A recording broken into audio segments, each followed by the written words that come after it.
Hola, bienvenidos y gracias por visitarnos. En esta oportunidad estamos con Gabriel Gazabe. Él es investigador, analista del Independent Institute, colega de Álvaro Vargas Llosa, abogado argentino y de visita en Guatemala asistiendo a un coloquio del Liberty Fund sobre exploraciones de la libertad en el tema de Hayek y Keynes.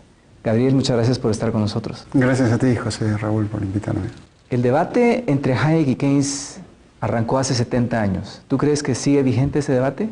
Sí, yo creo que en estos momentos y a raíz de las crisis que hemos venido experimentando desde 2008 a la fecha, ese debate está más presente que nunca, en el sentido de que las viejas ideas o las viejas recetas keynesianas que se han ido aplicando en los Estados Unidos, en menor medida en algunos países de Europa, demuestran que no se han, digamos, comprendido el mensaje de Hayek, de Mises, de otros intelectuales de la escuela austríaca, en la medida de que los mercados libres, desregulados, la no intervención del gobierno, sobre todo en el tema monetario, la manipulación de la tasa de interés, son los que nos traen periódicamente esas crisis y bueno, volvemos a caer una vez y otra en los mismos ciclos económicos que solamente los gobiernos lo pueden provocar, ¿no? Lo pueden causar.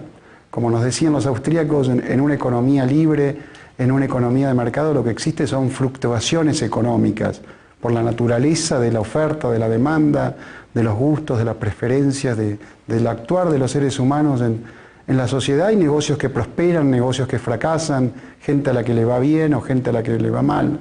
Pero cuando vemos esas burbujas en las cuales a todo un sector aparentemente durante largo tiempo le empieza a ir bien y después eso explota, estalla y la crisis se hace masiva y vemos que hay algo ajeno al mercado, algo ajeno a la economía libre y en la mano del gobierno y lo que ha hecho la Reserva Federal puntualmente de Estados Unidos, manteniendo artificialmente baja la tasa de interés durante años y haciendo que el crédito fuese algo masivo y prácticamente sin costo en los Estados Unidos.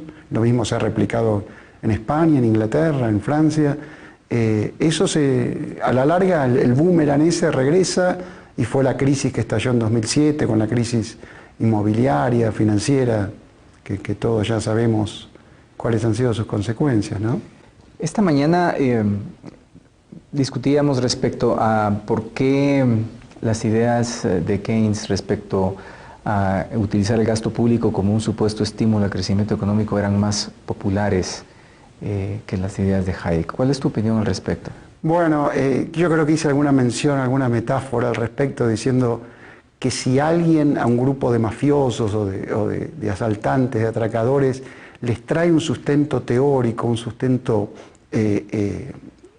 didáctico y académico para justificar lo que ellos están haciendo, esa persona va a tener un gran éxito y va a ser adorada, y va a ser idolatrada. Y ese fue el gran acierto que tuvo para sí mismo Keynes en su momento. Es decir, él les decía a los gobiernos que gastar, que generar déficit, que aumentar el gasto público era algo bueno porque suplía las supuestas, a su criterio, fallas del mercado en una demanda insuficiente, en un ahorro que era improductivo socialmente, según sus palabras. Entonces, el éxito de esas recetas keynesianas está en que apuntan a los gobernantes, apuntan a los políticos, no a la persona, al trabajador, a la persona que se sacrifica a diario para procurarse el sustento y el de su familia, sino a los gobiernos que justamente quieren despilfarrar y hacer programas demagógicos para perpetuarse en el poder. Y bueno, Hayek les viene como anillo al dedo, les justifica en teoría lo que ellos siempre han querido y Keynes, lo que ellos han querido siempre hacer en la práctica. Y de ahí el éxito que no ha tenido, digamos, sin parangón, ¿no? Esta mañana también discutíamos algo como que pareciera que comenzamos con el keynesianismo para salir de la crisis, seguimos con un intervencionismo y terminamos con un socialismo.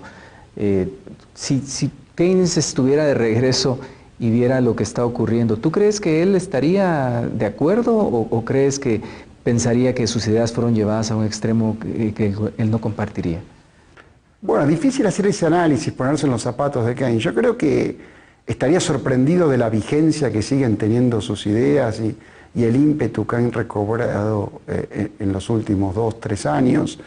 Yo creo que estaría contento con programas masivos como el de la medicina socializada de Obama, el mejor estilo de la inglesa o de la canadiense.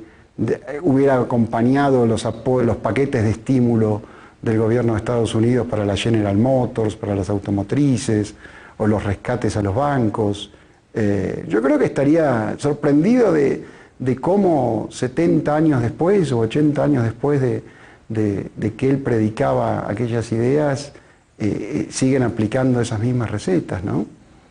Y en el trabajo que tú haces, ¿tú crees que las ideas keynesianas continuarán teniendo vigencia o eventualmente nos daremos cuenta de sus defectos? Están en las manos de aquellos que defendemos la libertad y en nuestro caso los principios de la Escuela Austríaca de Economía.